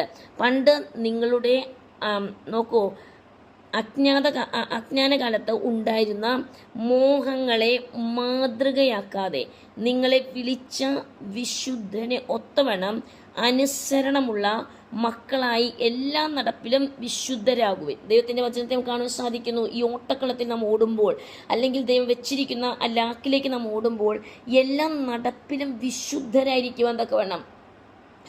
നമ്മുടെ ഈ നാട് വിട്ട് മറ്റൊരു ദേശത്ത് കടന്നുപോയ ചില വ്യക്തി ജീവിതങ്ങളെ ഞാൻ കാണുവാൻ ഇടയെ തീർന്നു. എൻ്റെ ജീവിതത്തിൽ വളരെയധികം വേദന ജനിപ്പിച്ച പല കാര്യങ്ങളുണ്ട്. കാരണം നാം ദൈവവചനം അറിയുന്നവർ പോലും പല വിഷയങ്ങളോടനുബന്ധിച്ച് ആ വചനത്തെ കൂട്ടിക്കളയുന്നവർ ആകുന്ന അവസ്ഥകൾ. ഇവിടെ ദൈവം പറയുകയാണ്, ഞാൻ വിശുദ്ധനാകിയാൽ നിങ്ങളും വിശുദ്ധർ ആയിരിപ്പിൻ എന്ന് എഴുതിയിരിക്കുന്നു. നോക്കൂ, മുഖപക്ഷം കൂടാതെ ഓരോരുത്തൻ്റെ പ്രവൃത്തിക്ക് തക്കവണ്ണം ന്യായം വിധിക്കുന്നവനെ നിങ്ങൾ പിതാവ് എന്ന് വിളിക്കുന്നുവെങ്കിൽ നിങ്ങളുടെ പ്രവാസകാലം ഭയത്തോടെ കഴിപ്പിൻ. ഇന്ന് ലോകത്തിലില്ലാത്ത ഒരേ ഒരു കാര്യം ദൈവഭയമില്ല. ദൈവഭയമില്ലാത്തതുകൊണ്ട് ബോധിച്ചതുപോലെ നടക്കുന്ന, വിശുദ്ധിക്ക് പ്രാധാന്യം കൊടുക്കാതെ, ദൈവം കാണുന്നുണ്ടോ എന്നുള്ള ബോധ്യമില്ലാതെ, അല്ലെങ്കിൽ രഹസ്യമായി ചെയ്യുന്ന പല കാര്യങ്ങളും ദൈവം കാണുന്നില്ല എന്നുള്ള ചിന്താഗതിയിൽ പ്രവർത്തിക്കുന്ന അനേകരുണ്ട്. എന്നാൽ ദൈവത്തിൻ്റെ വചനം പറയുന്നു, വ്യർത്ഥവും പിതൃപാരമ്പര്യവുമായുള്ള നിങ്ങളുടെ നടപ്പിൽ നിന്നും നിങ്ങളെ എടുത്തിരിക്കുന്നത് പൊന്ന് വെള്ളി മുതലായ അഴിഞ്ഞു പോകുന്ന വസ്തുക്കളെ കൊണ്ടല്ല, ക്രിസ്തു എന്ന നിർദോഷവും നിഷ്കളങ്കവുമായ കുഞ്ഞാടിൻ്റെ വിലയേറിയ രക്തം കൊണ്ട് എന്ന് നിങ്ങൾ അറിയുന്നുവല്ല. എന്തുകൊണ്ടാണ് ആ രക്തത്തിൻ്റെ പ്രത്യേകതയെക്കുറിച്ച് ഇവിടെ എഴുതിയിരിക്കുന്നത്? നിർദോഷവും നിഷ്കളങ്കവും. അങ്ങനെയെങ്കിൽ നമ്മെ വീണ്ടെടുത്തിരിക്കുന്ന നിർദോഷവും നിഷ്കളങ്കവുമായ ആ ഒരു, എന്താ പറയുക, രക്തം കൊണ്ടെങ്കിൽ നാമും നിർദോഷരും, അല്ലെങ്കിൽ ദോഷം വിട്ടകന്നവരും നിഷ്കളങ്കരുമായിരിക്കുവാനാണ് ആ രക്തം കൊണ്ട് നമ്മെ വീണ്ടെടുത്ത് കഴുകിയിരിക്കുന്നത്. നമ്മുടെ ജീവിതത്തിൽ, ഈ ലോക ജീവിതത്തിൽ ദോഷം വിട്ട് അകലുവാൻ തക്കവണ്ണം. അതുപോലെ ഒരു കുഞ്ഞാട് നിഷ്കളങ്കതയോടെ ആയിരിക്കുന്ന ആ കുഞ്ഞാടിനെ പോലെ നാം ആയിരിക്കുവാൻ ക്രിസ്തുയേശുവിൻ്റെ സ്വഭാവത്തിലേക്ക് നോക്കൂ. അവൻ ലോകസ്ഥാപനത്തിന് മുൻപേ മുന്നറിയപ്പെട്ടവരും അവൻ മുഖാന്തരം ദൈവത്തിൽ വിശ്വസിക്കുന്ന നിങ്ങൾ നിമിത്തം ഈ അന്ത്യകാലത്ത് വെളിപ്പെടുവാനും ആകും. നിങ്ങളുടെ വിശ്വാസവും പ്രത്യാശയും ദൈവത്തിൽ വെച്ച് കൊള്ളേണ്ടതിന് ദൈവം അവനെ മരിച്ചവരുടെ ഇടയിൽ നിന്നും എഴുന്നേൽപ്പിച്ചു. നോക്കൂ, ഇവിടെ നമുക്ക് കാണാൻ സാധിക്കുക, നമ്മുടെ പ്രത്യാശയും വിശ്വാസവും ദൈവത്തിങ്കൽ വെച്ച് നാം പലപ്പോഴും നമ്മുടെ വിശ്വാസവും പ്രത്യാശയും പലപ്പോഴും പരിതസ്ഥിതികളിൽ ചുറ്റുപാടുകൾക്ക് അതീതമായിരിക്കുന്ന അവസ്ഥകളുണ്ട്. എന്നാൽ നമ്മുടെ വിശ്വാസവും പ്രത്യാശയും ദൈവത്തിൽ നാം വെച്ചാൽ ഒരിക്കലും നാം, എന്താ പറയുക, അചഞ്ചലമായി നാം, അല്ലെങ്കിൽ നമ്മുടെ വിശ്വാസ ജീവിതത്തിൽ നാം തകർന്നു പോകുവാൻ, അല്ലെങ്കിൽ നാം ഇങ്ങനെ ചലിക്കുവാൻ തക്കവണ്ണം, പ്രതികൂലങ്ങളുടെ മധ്യത്തിൽ നാം വീണു പോകുവാൻ തക്കവണ്ണം ഇടയായിത്തീരുകയില്ല. നമുക്ക് ദൈവത്തിൻ്റെ വചനത്തിലേക്ക് പോകുമ്പോൾ 2 കൊരിന്ത്യർ 4-ാം അധ്യായത്തിലേക്ക് നാം കടന്നു വരുമ്പോൾ നമുക്കിവിടെ കാണാൻ സാധിക്കുന്നു, നമ്മുടെ ജീവിതത്തിൻ്റെ കഷ്ടതകൾ, പ്രതികൂലങ്ങൾ പലപ്പോഴും ദൈവത്തിൽ പ്രത്യാശയും വിശ്വാസവും വെക്കാത്തതുകൊണ്ട് നാം പലപ്പോഴും ചലിക്കുന്ന, അല്ലെങ്കിൽ നാം ഉറപ്പില്ലാത്തവരായിരിക്കുന്ന അവസ്ഥകൾ നമ്മുടെ ജീവിതത്തിലുണ്ട്. എന്നാൽ ഇതിൻ്റെ 4-ാം അധ്യായത്തിലേക്ക് നാം കടന്നു വരുമ്പോൾ നമുക്കിവിടെ കാണുവാൻ സാധിക്കുന്നു, 4-ാം അധ്യായത്തിൻ്റെ 17-ാം വാക്യത്തിൽ ജീവിതത്തിൽ നൊടി നേരത്തേക്കുള്ള ഞങ്ങളുടെ ലഘുവായ കഷ്ടം. ഇവിടെ പറയുകയാണ് നൊടി നേരം. നമുക്കറിയാം നൊടിക്കുന്ന അവസ്ഥകൾ നമുക്കറിയാം, അതൊരു നിമിഷ നേരമാണ്.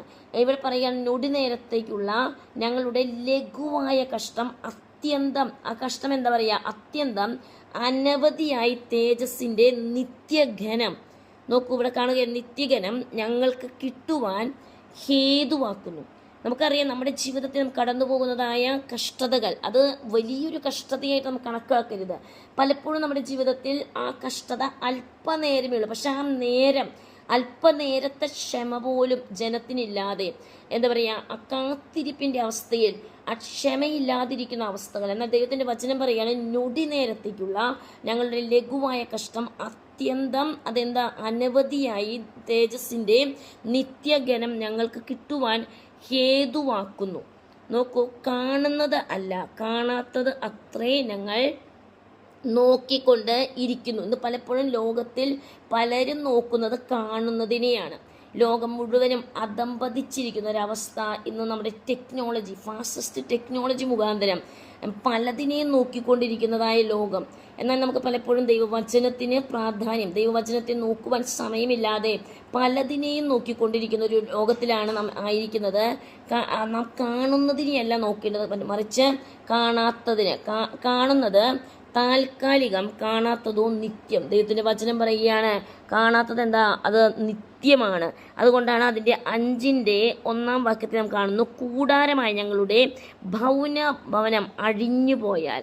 നോക്കൂ, ഈ ഭവനം അഴിഞ്ഞു പോകും. നമുക്കറിയാം, നാം പലപ്പോഴും എന്താ പറയുക, പല കാര്യങ്ങൾ അഴിഞ്ഞു പോകുന്ന ഒരവസ്ഥയെന്ന് പറയുമ്പോൾ നമുക്ക് കാണുവാൻ സാധിക്കുന്നു. എന്താ പറയുക, പലതും, ഒരു വസ്ത്രം, തയ്പ്പിച്ചൊരു വസ്ത്രത്തിൻ്റെ തുന്നലുകൾ അഴിഞ്ഞു പോകാറുണ്ട്. പലപ്പോഴും അതിൻ്റെ പഴക്കം വർദ്ധിക്കുമ്പോൾ നമുക്കറിയാം ആ തുന്നലുകൾ അഴിഞ്ഞു പോകുന്ന ഒരവസ്ഥ. ഇതുപോലെ നമ്മുടെ ശരീരത്തിൻ്റെ അവസ്ഥയെക്കുറിച്ചാണ് ഇവിടെ പറയുന്നത്. കൂടാരമായ ഞങ്ങളുടെ ഭൗമശരീരം അഴിഞ്ഞു പോയാൽ കൈപ്പണിയല്ലാത്ത നിത്യഭവനമായി ദൈവത്തിൻ്റെ ദാനമായൊരു കെട്ടിടം ഞങ്ങൾക്ക് സ്വർഗത്തിൽ ഉണ്ടെന്ന് അറിയുന്നു. ഈ കൂടാരത്തിൽ ഞരങ്ങിക്കൊണ്ട് ഞങ്ങൾ നഗ്നരായിട്ടല്ല ഉടുപ്പുള്ളവരായിരിക്കുന്നു എങ്കിൽ. നോക്കൂ, ഇവിടെ കാണുവാൻ സാധിക്കുന്നു, ഈ ശരീരത്തിരിക്കുമ്പോൾ ഞരക്കങ്ങളുണ്ട്, ഞരങ്ങിക്കൊണ്ടുള്ള അവസ്ഥകൾ, ജീവിതത്തിൻ്റെ ക്ലേശങ്ങളുണ്ട്. മറിച്ച് അതിൻ്റെ മധ്യത്തിൽ നാം എന്താണ് നമ്മെ ഞരക്കുന്ന അവസ്ഥ, അതിനെയല്ല നോക്കുന്നത്, മറിച്ച് നാം ദൈവത്തിങ്കിലേക്ക് നോക്കുവാൻ, യേശുവിങ്കിലേക്ക് നോക്കുവാൻ, അവങ്കിലേക്ക് നോക്കിയവർ പ്രകാശിതരായി, അവരുടെ മുഖം ലജ്ജിതമായില്ല എന്ന് ദൈവത്തിൻ്റെ വചനം നമുക്ക് കാണാൻ സാധിക്കുന്നു. അങ്ങനെയെങ്കിൽ നമ്മുടെ പ്രതിസന്ധികളുടെ മധ്യത്തിൽ ദൈവത്തിങ്കിലേക്ക്, നരക്കത്തിൻ്റെ അവസ്ഥകൾ, വേദനയുടെ അവസ്ഥകൾ, കണ്ണുനീരിൻ്റെ അവസ്ഥകൾ, മറ്റൊരു വ്യക്തിയോട് നമുക്ക് പറയുവാൻ സാധ്യമല്ലാതെ വണ്ണം പല നരക്കത്തിൻ്റെ അവസ്ഥകൾ ജീവിതത്തിലൂടെ കടന്നു പോകുന്ന അനേകരുണ്ട്. അതിൻ്റെ മധ്യത്തിൽ ദൈവത്തിൻ്റെ പരിശുദ്ധാത്മ പറയുകയാണ്, നരക്കത്തെ കാണുന്നവൻ, നോക്കിവിടെ കാണുന്നു, സ്വർഗീയമായ ഞങ്ങളുടെ പാർപ്പിടം അതിനുമീതെ ധരിപ്പാൻ വാഞ്ചിക്കുന്നു. നോക്കൂ, ഇവിടെ ദൈവത്തിൻ്റെ വചനത്തെ നമുക്ക് കാണുവാൻ സാധിക്കുകയാണ്. ദൈവത്തിൻ്റെ പരിശുദ്ധാത്മാവ് വ്യക്തതയോടെ പറയുകയാണ്, പലതും നമ്മുടെ ജീവിതത്തിൽ അഴിഞ്ഞു പോകുന്നു. ഈ ലോകത്തിലുള്ളതെല്ലാം, ഒരു മനുഷ്യനൊരു കെട്ടിടം പണിതാൽ ആ കെട്ടിടം പോലും അഴിഞ്ഞു പോകുന്ന അവസ്ഥകളുണ്ട്. ആ കെട്ടിടം അവിടെ നിൽക്കുന്നില്ല, മറിച്ച് ആ കെട്ടിടം അഴിഞ്ഞു പോകുന്ന ഒരവസ്ഥ നമുക്ക് കാണുവാൻ സാധിക്കും. നമ്മുടെ ജീവിതത്തിൽ ഉള്ളതെല്ലാം അഴിഞ്ഞു പോകുന്ന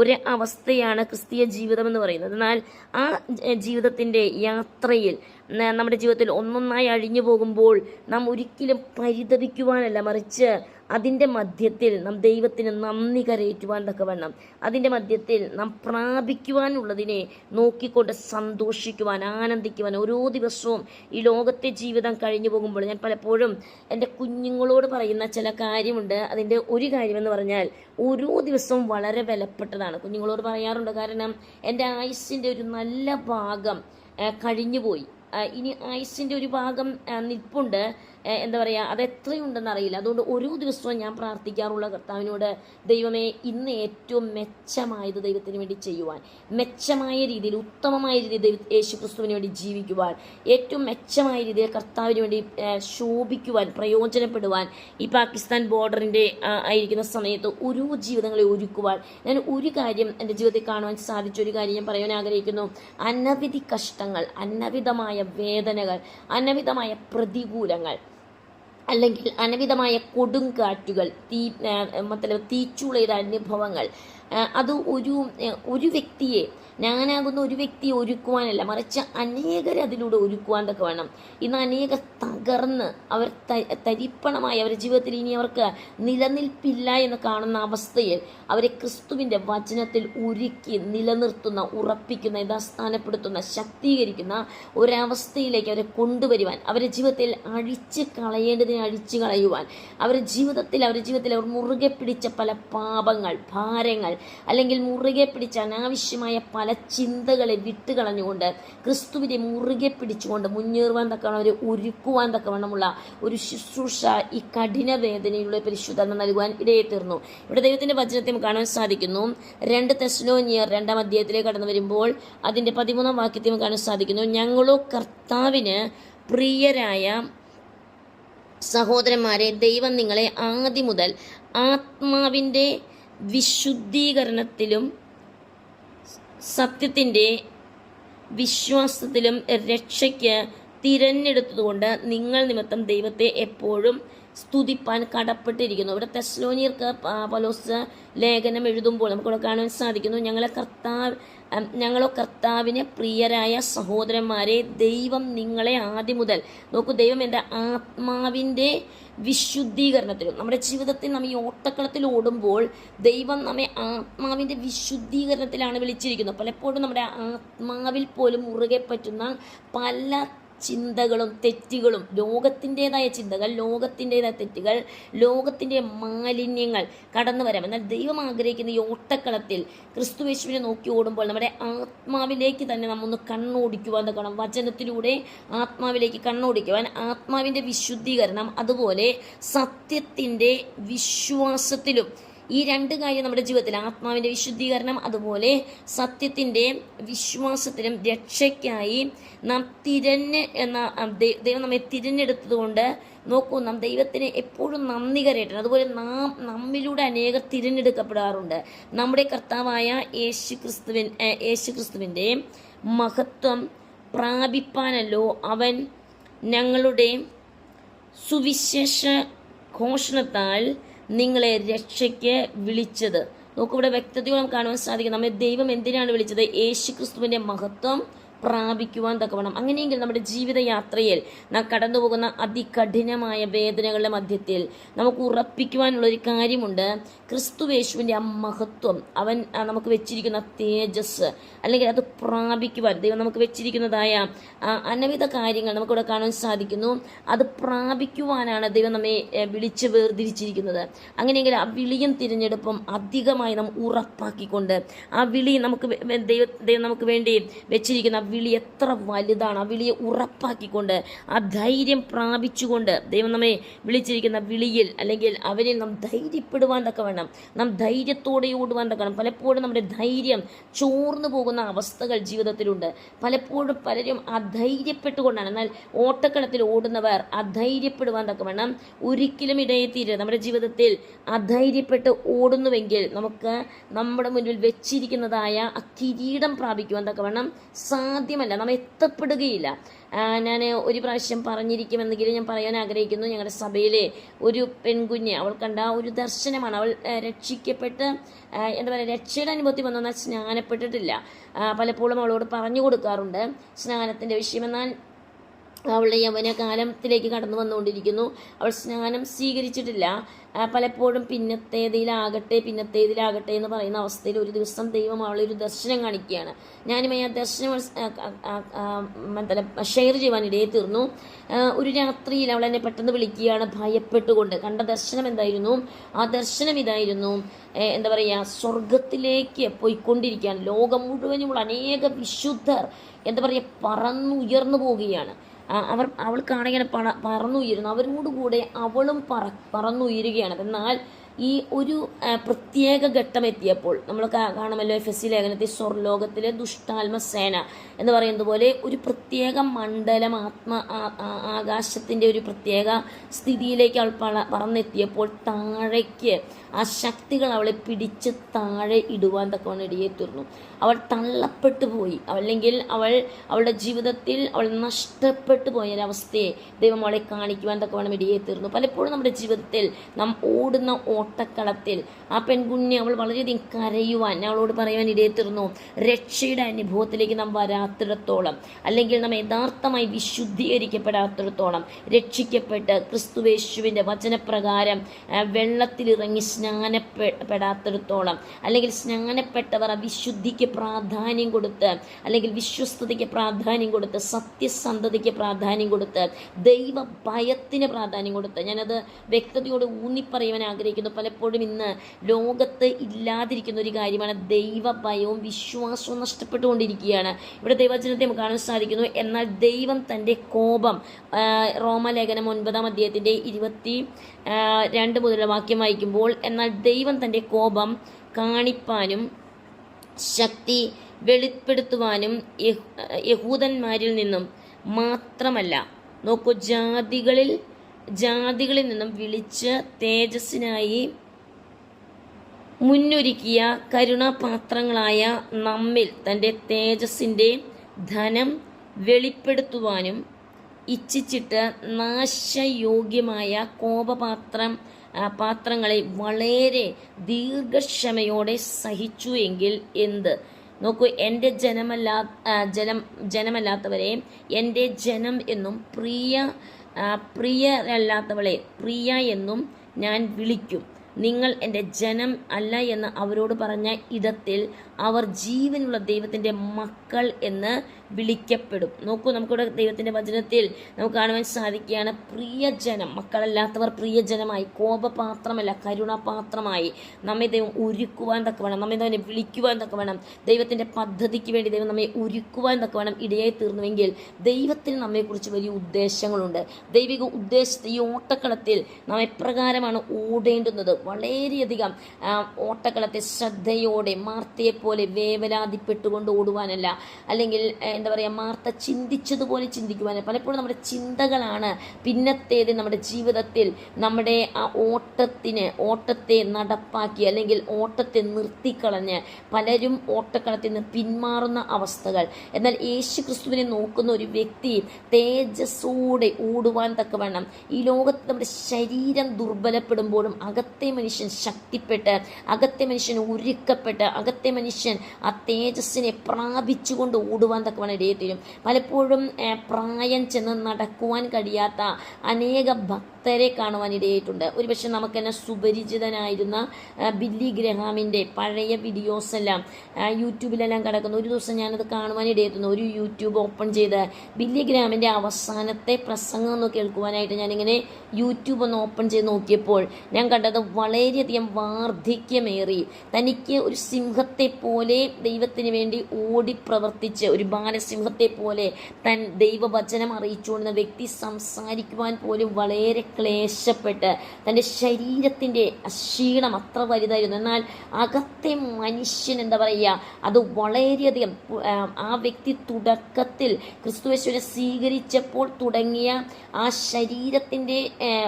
ശരീരത്തിൻ്റെ ശക്തിയോടെ തന്നെ ഓടിയ ഓട്ടത്തേക്കാൾ തൻ്റെ അകത്തെ മനുഷ്യൻ ബലപ്പെട്ട്, ശക്തിപ്പെട്ട്, യഥാസ്ഥാനപ്പെട്ട്, ഉറപ്പോടെ, ധൈര്യത്തോടെ, ശക്തിയോടെ നിൽക്കുന്ന, തൻ്റെ വാക്കുകൾ ശാരീരികമായ ക്ഷീണത്തോടെയുള്ള ദുർബലമായ ശബ്ദമെങ്കിലും തൻ്റെ വാക്കുകൾ ശക്തിയുള്ളതും ലോകത്തിനുള്ളൊരു സന്ദേശമായി തീരുവാൻ തക്കവണ്ണം ഇടയെ തീർന്നു. നമ്മുടെ ജീവിതത്തിൽ നമ്മുടെ ശാരീരിക ക്ലേശങ്ങൾ, ഒരുപക്ഷെ എൻ്റെ ജീവിതത്തിൽ എൻ്റെ തലയെല്ലാം പൊട്ടി വല്ലാത്ത അവസ്ഥയിലായിരുന്ന സമയത്ത്, ഹെഡ് ഇഞ്ചറി ചെയ്യുന്ന സമയത്ത്, വളരെ പ്രതികൂലത്തിൻ്റെ അവസ്ഥയിൽ സംസാരത്തിന് വളരെ ബുദ്ധിമുട്ടുകൾ നേരിട്ട സമയമുണ്ട്. എന്നാൽ ആ സമയത്തും നടക്കുവാൻ വളരെ ബുദ്ധിമുട്ടായി, നിൽക്കുവാൻ ക്ലേശിക്കപ്പെട്ട സമയങ്ങളുണ്ട്. രക്തം വാർന്നൊഴുകിപ്പോയ പോയ സമയങ്ങൾ, ആ സമയത്തോടും നിന്നുകൊണ്ട് ശാരീരികമായ ദുർബലതകൾ, ബലഹീനതകളാണെങ്കിലും അകത്തെ മനുഷ്യൻ ശക്തിയോടെ ദൈവത്തിന് പറയുവാനുള്ള കാര്യങ്ങൾ ജനത്തോട്, ചേരികളോട് ചെന്ന് പറയുവാൻ, അവരുമായി സംസാരിക്കുവാൻ, അവരോട് പറയുവാൻ, അല്ലെങ്കിൽ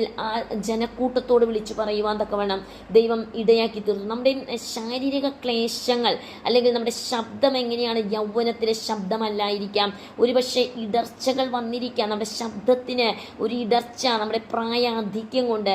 എന്നാൽ അതൊരു കാര്യമാക്കാതെ നമ്മെ ഏൽപ്പിച്ചിരിക്കുന്ന ശുശ്രൂഷകൾ ചെയ്യുവാൻ തക്കവണ്ണം ദൈവം നമ്മെക്കുറിച്ച് ആഗ്രഹിക്കുന്നു. പലപ്പോഴും പല പ്രതിസന്ധിയുടെ മധ്യത്തിലാണ് ചില വ്യക്തി ജീവിതങ്ങൾ, കുടുംബങ്ങളുമായി ഞാൻ കണക്ട് ചെയ്യപ്പെടുമ്പോൾ ഇവിടെ നമുക്ക് പൊതുവായി ഇറങ്ങിച്ചെന്ന് പ്രവർത്തിക്കാനുള്ള സാഹചര്യങ്ങൾ നഷ്ടപ്പെട്ട സാഹചര്യമാണല്ലോ. ആ സാഹചര്യത്തിൽ വളരെ പ്രതികൂലത്തിൻ്റെ മധ്യത്തിൽ പലപ്പോഴും ദൈവസന്നിധി മുട്ടുമടക്കി ഉപവസിക്കുകയും പ്രാർത്ഥിക്കുകയും ചെയ്യുന്ന സമയങ്ങളിൽ പല വ്യക്തികൾ വിളിക്കാറുണ്ട്. അങ്ങനെ വിളിച്ച ഒരു വ്യക്തി വളരെ അവരുടെ ജീവിതത്തിൽ തലമുറകളുടെ വിഷയത്തിൽ വളരെയധികം പ്രയാസപ്പെട്ടവർ വിളിക്കുവാൻ ഇടയിൽ തീർന്നു. ആ കുടുംബത്തിലേക്ക് കടന്നു ചെന്ന സമയത്ത് ഒരു കാര്യം എനിക്ക് മനസ്സിലായത്, അവരുടെ ജീവിതത്തിൽ അനവധി അത്ഭുതങ്ങൾ ദൈവം ചെയ്ത വ്യക്തിയാണ്. എന്നാൽ ഒരിക്കൽ പോലും അവരുടെ ജീവിതത്തിൽ അവർ വാ തുറന്ന് ദൈവം ചെയ്ത വിടുതലുകൾ, നന്മകൾ ഒരു വ്യക്തിയോടും പറയുവാൻ തക്കവണ്ണം ഇടയാകാതെ അതിനെ മറച്ചു വെച്ചു, വർഷങ്ങളായി മറച്ചു വയ്ക്കുന്ന അവസ്ഥകൾ ദൈവം നമ്മെക്കുറിച്ച് ആഗ്രഹിക്കുന്ന. നമ്മുടെ ജീവിതത്തിൽ ചെറിയൊരു വിഷയം പോലും ദൈവവചനത്തിൽ പത്രോസിൻ്റെ ഭാര്യ നമുക്കിവിടെ കാണുവാൻ സാധിക്കുകയാണ്. ഭവനത്തിൻ്റെ പല അനുഭവങ്ങൾ, യേശുക്രിസ്തു കടന്നുപോയ പാതയിൽ പല അനുഭവങ്ങളും, രോഗികളുണ്ടായിരുന്നു, അതുപോലെ വളരെയധികം ക്ലേശപ്പെട്ടവർ, കുഷ്ഠരോഗികളുണ്ടായിരുന്നു, കണ്ണിന് കാഴ്ചകളില്ലാത്തവർ ഉണ്ടായിരുന്നു, മുടന്തരുണ്ടായിരുന്നു, അല്ലെങ്കിൽ ഊമന്മാരുണ്ടായിരുന്നു, അല്ലെങ്കിൽ മരിച്ച ശവശരീരങ്ങളുണ്ടായിരുന്നു. എന്നാൽ നിസ്സാര രീതിയിൽ ഒരു ജ്വരം അല്ലെങ്കിൽ ഒരു പനി പിടിച്ച ഒരു വ്യക്തിത്വത്തെക്കുറിച്ച്, അതായത് സാക്ഷ്യമായിട്ട് പോലും എന്താ പറയുക, പത്രോസിൻ്റെ കുടുംബത്തോടനുബന്ധിച്ച് എഴുതപ്പെട്ട ചില ഭാഗങ്ങൾ നമുക്കവിടെ കാണാൻ സാധിക്കുന്നുണ്ട്. ദൈവത്തിൻ്റെ വചനത്തിൽ നമുക്ക് കാണാൻ സാധിക്കുന്നു, നമ്മുടെ ജീവിതത്തിൽ ഒരുപക്ഷെ നമ്മുടെ കുടുംബത്തിലെ ഒരു കൊച്ചു കുഞ്ഞിന് വന്നൊരു പനിയായിരിക്കാം, അല്ലെങ്കിൽ ഒരു വീട്ടിലെ ഒരു എന്താ പറയുക, ഒരു ഗൃഹനാഥന് വന്ന ഒരു പനിയായിരിക്കാം, അല്ലെങ്കിൽ ഒരു ഗൃഹസ്ഥയ്ക്ക് വന്ന ഒരു ചെറിയ തലവേദനയായിരിക്കാം. അതൊരു വിടുതലായി നാം വിളിച്ചു പറയുവാൻ തക്കവണ്ണം ഇടയായിത്തീരാം. കാരണം ഒരു പനി കൊണ്ട് അടുത്ത ദിവസം മരണം സംഭവിച്ച, അല്ലെങ്കിൽ അതേ ദിവസം മരണം സംഭവിച്ച എത്രയോ പേരുണ്ട്. ഒരു വെറും തലവേദന കൊണ്ട് എൻ്റെ അയൽവക്കത്തായിരുന്ന ഒരു സഹോദരൻ വിദേശ രാജ്യത്തും താൻ കടന്നു വരുവാനിടയിൽ തീർന്നു. വിവാഹം കഴിഞ്ഞ കൊച്ചു കുഞ്ഞുങ്ങൾ, വളരെ കൊച്ചു കുഞ്ഞുങ്ങളുള്ള ആ കുടുംബത്തിലേക്ക് താൻ കടന്നു വന്ന ഒരു അവധി സമയം പെട്ടെന്ന് വന്നൊരു തലവേദന. ആ തലവേദന കൊണ്ട് വെറുതെ ഒരു ചെക്കപ്പിന് കടന്നുപോയതാണ്. താൻ കഴിച്ച മരുന്ന് അതിനെന്താ പറയുക, ഫലം ചെയ്തില്ല. ചെറിയൊരു തലവേദന. എൻ്റെ സഹോദരൻ്റെ ഒരു കൂട്ടുകാരനും കൂടിയായിരുന്നു. അദ്ദേഹം കടന്നുപോയി, മെഡിക്കൽ കോളേജിൽ തൃശ്ശൂർ കടന്നു പോകാനിടയിൽ തീർന്നു.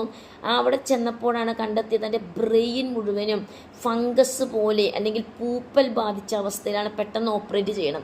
പെട്ടെന്ന് ഡോക്ടർ ഓപ്പറേറ്റ് ചെയ്ത സമയത്ത് അദ്ദേഹം എന്നേക്കുമായി ലോകം വിട്ട് കടന്നു പോകാനിടയിൽ തീർന്നു.